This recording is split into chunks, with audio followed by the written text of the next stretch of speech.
In those days, there was no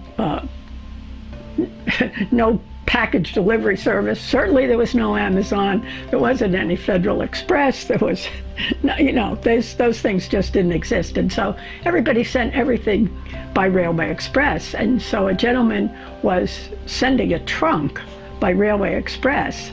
And by some strange reason, he had a loaded gun in the trunk. And as they were taking the trunk off his truck and getting it into the station, it slipped and fell, jarring the gun, which went off and shot Herman in the stomach. So off they took him to the hospital, and I'm happy to say that the story had a happy ending. He not only survived, but sent us a lovely fruit basket to thank my mother for consoling him on the trip to Paterson. And that's a hell of a way to get a fruit basket, right? He backed up to the doors to Carnival Spot. In the old days, the trucks, cars all had, you didn't have to have a key on, but if you pushed the starter and it was in gear, the truck would move. Well, he left it in reverse, and you know, I was probably 4 years old, and I pushed the button and backed up the cellar doors and hit the building. And they were all trying to get out, but they couldn't get out. They had to run around the building. So that was pretty much the last time he took me home. During World War II, when gas was rationed and it was very hard for people to get to Paterson, which was the closest hospital, my dad opened a small hospital above his office on the Turnpike, which is across from the Tavern 5 now. And it was a maternity hospital, and periodically I run into people that were actually born in that maternity hospital. Tully Schuyler. He worked for the Schuyler family for many years as a cook for them, and general housekeeping, etc. And he went into the service. He was volunteered in the service, and at one point he was injured. He was shot. They thought he was dead, but he wasn't. And then someone came and found him, took him to a hospital, gave him some help. Now he was a prisoner of war. He was prisoner of war for how long? I think a year. I believe he was a prisoner of war for about a year. And at that time, he was lucky that he wasn't in Andersonville, where it was like a concentration camp, which is exactly what it was. But he was in another camp, and was lucky that they treated his wounds and eventually released him, and he came back home again, which was very lucky. Actually, he returned to his unit, and they thought that he was a deserter when actually he was, you know, recovering from his wounds.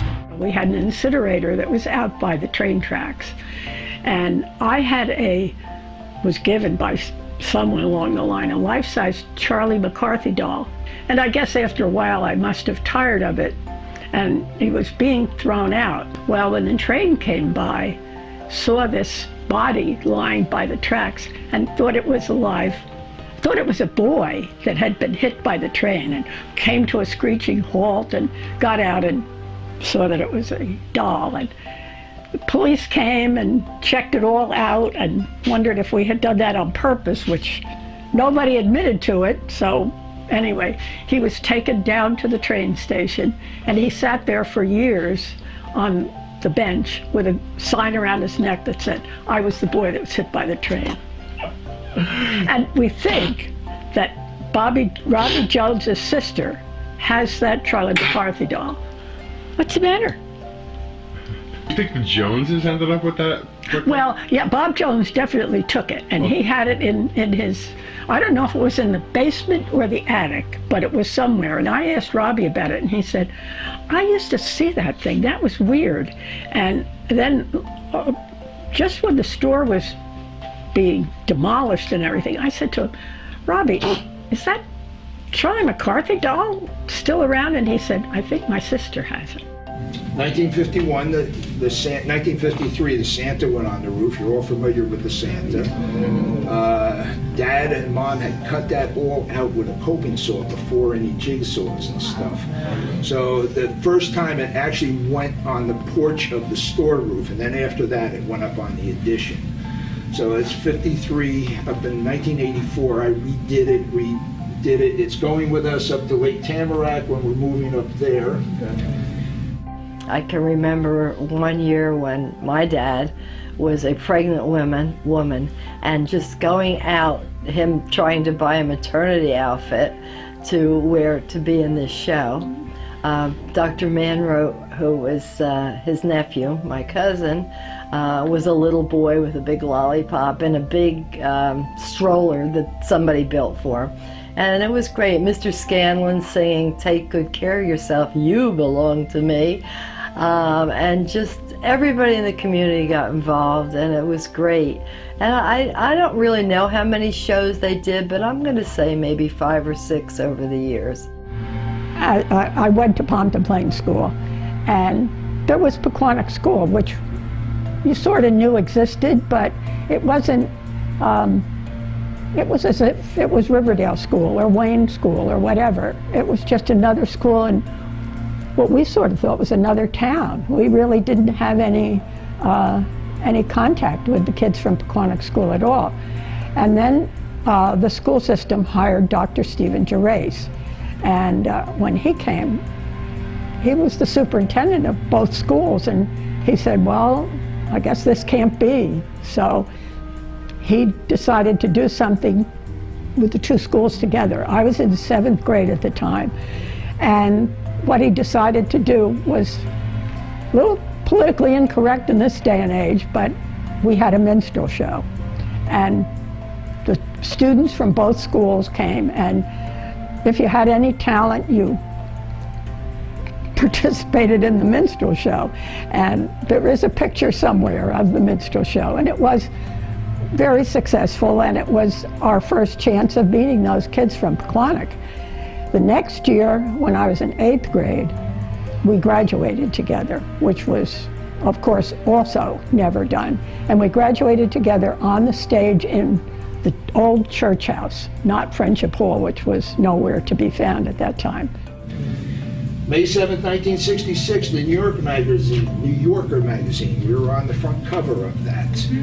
A fellow by the name of Getz, he has the most covers of any New Yorker magazine. His mother lived on Manor Avenue, and he was waiting for a bus to go to New York City, and he looked over the store and he sketched the whole store, and we got on the cover. So we had the original one somewhere. This truck went over, and it was the Butler Hard Rubber Company of happy memory also, and it was filled with Ace combs, those nice little black combs that everybody in the world, I think, probably still has You one. put in your back pocket, right? The ones you put in your back pocket, the Yes, black ones. the black ones. Yeah. There were, when I tell you, there were thousands of them in our field. Thousands, and I think I still have a few. We went out and, you know, you called your little friends, come up and get combs, get combs. A truck with an Italian picnic. Everybody was in the back, and they had wine and all kinds of wonderful stuff. And the truck went over, and they just picked everything up and had the picnic right in our yard. We all joined them. It was lots of fun. But the best one of all, and that one, the driver was slightly injured, but my mother, who was a kind person, had him resting on our porch on the couch, and he was all right. He was just slightly injured. But it was the Country Club ice cream truck. And there was and it was all those big barrels that they, and Country Club ice cream was on the corner in town where the dog grooming place is now. Yes. Right, on corner of Evans. So. Now what happened with that? If the ice cream... We ate the ice cream. I mean, Was it a summer day, or was it a... it was a summer day. Really? It was it's really quite a long time ago now, but I do remember that he said, oh, you know, have the kids get the ice cream out. You know, he was a very nice guy.